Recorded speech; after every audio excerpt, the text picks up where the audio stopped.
check out my pearly whites. That's good dental hygiene for you.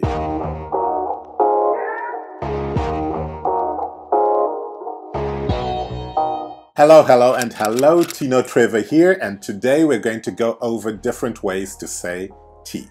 To state the obvious, the word teeth is plural. That's because most people have several teeth in their mouths.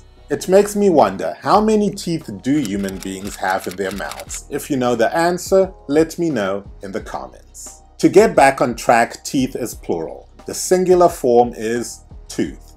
Although teeth is the most popular form used, there are several other different ways to say, well, teeth. These include chompers, choppers or dentures, which are both normally used to refer to false teeth, gnashes, grill, which is normally used to refer to teeth adorned with precious metals or stones such as gold or diamonds, and my personal favorite, pearly whites. There you go, 6 different ways to say teeth. Which is your favorite? Until next time, cheers, peace out. That could be a toothpaste model.